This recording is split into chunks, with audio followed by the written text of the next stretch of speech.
What's up, everybody? Welcome back to the channel. It's Sam here. Today we are going to be putting in a new transfer case in this Jeep.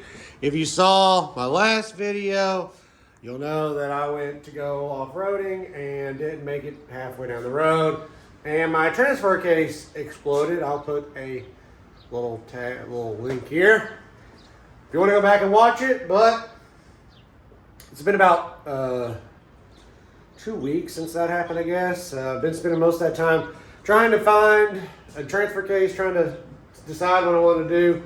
Didn't really want to get a used transfer case because of the price, but I ended up having to get one anyways. I wanted to get a Atlas transfer case, but they were around $4,500, and it wasn't going to be available till June or July. Excuse me. And I have a couple events coming up that I need to go to, so wasn't really in my options. I was just going to get a stock non-Rubicon case because they're cheap, but then I just want to put it back the way it was. That way I can continue using this Jeep. So I ended up getting a case off eBay. Here it is. It's a low miles case out of a 2010, same year as what I got, automatic. It was a two-door Jeep that had been wrecked. It's only got 78,000 miles on it or less. So this Jeep has 210-ish thousand miles. I said 240 in my last video, but it's like 210,000 miles. So a lot less miles. It hasn't been tampered with. You can see still got the stock flanges both sides, so it hasn't been upgraded. And it looks like in pretty good condition. So I've already run through the gears in it to make sure it shifts and everything. So, but yeah, so this is going to be the day that I start. I doubt I'll be getting it done today. It's going to be just me, myself, and I have a floor jack to do this with. So it's going to be interesting to do it. I got some jack stands that I can use. So it's going to be interesting. It's just a lot. As you can see, it's been sitting so long now, it's already being used as a table. So you know it's been sitting a long time. So this video is not going to be a how-to on how to take a transfer case out. I'm just not going to be able to actually video that because of how my work situation is.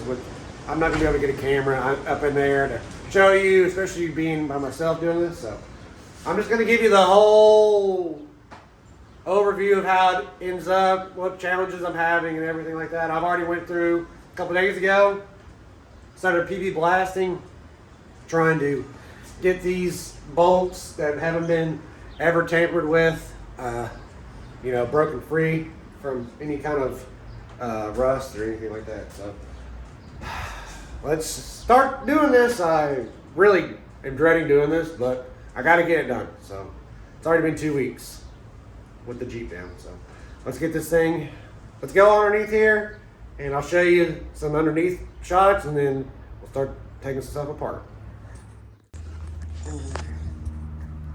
All right, here we are underneath the Jeep. I got some light so we can actually see what's going on here. I'm gonna have to get all this stuff cleaned up so I can actually roll up in here, but here's the underside. You can see right there is where it broke, right there. So that front drive shaft isn't doing anything right now. So, but yeah, we're gonna have to start with taking the rear drive shaft out, and then I'm gonna have to take this cross member out, or this cross member that just holds up the skid here, and then I'm gonna have to take the this cross member out right here. And then I'll have access to get the bolts around the transfer case out. Then I'll have to take the shifter is already disconnected because it broke that part, and then somehow slide it out and get it down and still being able to supporting the transmission and all that other stuff. So probably use a jack stand to support the transmission. And then, yeah. Be nice if this was clean underneath here, where it would be a lot easier. But of course it's going to be muddy, and it's got ATF all over the place where the transfer case exploded. So I'm gonna go and start trying to take the drive shaft out, the rear drive shaft first, and then we'll see what happens after that. Alright, so I got the skid down here, and you can see here it is. Look at all that crap in there and all the pieces in the pieces of transfer case. And here's the, yeah. Oh man, that thing's broke. Broke real good.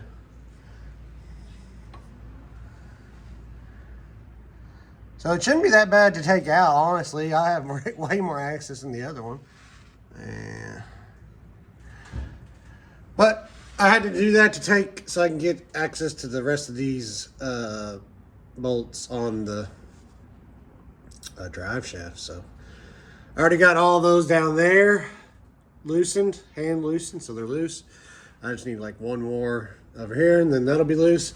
And then I'll take a mallet, and try to hit that out of that cone right there, and then take that out, and then that should just drop, hopefully, with some the mallet and a pry bar. So, and then that'll be out, and then I'll take the front U joints out here, there, and because you know, that's just going to come out right there. So, but those ones on the frame side for the skid plate, they were in there good. They were in there good. I had to switch between using an impact and a breaker bar.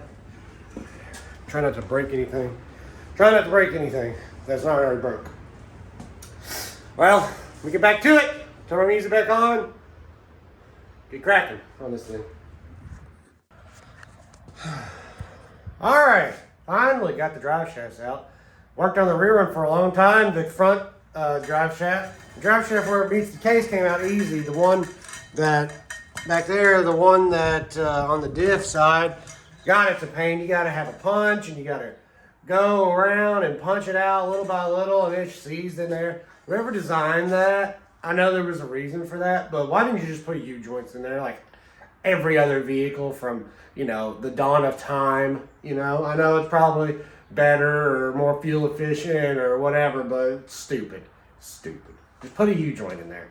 And then I got the front out too, which I only had to take the front off the front diff. So I don't, you know, you're usually not supposed to take your front pinion gear out attached, but that's how it came out. So so I got the drive shafts out, they're out. I guess I'm gonna have to drop the gas tank skid, which is the gas tank mount, because the bracket, the cross member attached to it, I don't know if I can just take those bolts out and do that. And then also too, I don't know, I wanted to get an upgraded heavy duty cross member for it with the full skid from, who was it? Barnes four-wheel drive. And I don't know if I want to put it all back together and then have to take the cross member out. I'm already here. So I might go ahead and order that skid from Barnes, and that way when I put it back together, I can put that heavy duty cross member in and put the new skids on. So something to think about, but for now, we're gonna just start. I'm gonna start taking some more stuff off, and then I'm probably gonna wrap it up today for this day, and it'll be on the same video, but probably gonna wrap it up today and probably start again tomorrow, because I've already spent most of the day doing this, going to the store, coming back, and everything. So on to the next thing. Alright, so a lot of time has passed, like 2 weeks actually, since the last clip you just saw. And things have happened. Things have escalated. The Jeep is no longer here. As you can see, the Grand Cherokee is in the garage. The Jeep got taken away by Daryl, the guy, if you've seen these videos, if you've seen my video before, he has the white CG7 that's LS swapped. He was off this past week and offered, for a nominal fee, of course, to come get it and do it for me. So loaded up all the parts in the Jeep, came and got it in his truck, and I'll actually be going to get it tomorrow. Actually, real time tomorrow. I'm going to go get it in my new vehicle. So, so this video's over. stay tuned to the next one, because I got 2 videos coming now. I got 2 videos to make tomorrow, and yeah, big things are happening for the channel. Big things, huge things, very huge. So thanks for watching. I know this video I didn't accomplish anything in this video, but it was hard to it was hard to do it on my back, man. Daryl's got a lift and stuff, so he got it done for me, and it's ready to go. So Jeep's back in action. We'll go pick it up tomorrow in our new vehicle, so stay tuned for that. We'll see you in the next one, guys. Thanks for watching. Hit that like and subscribe, and put something down in the comments. I'm sure nobody's here at the end of the video, but whatever. If you're here, like the video, drop something in the comments, and we'll see you in the next one. Big news coming. Big announcement coming. See you guys.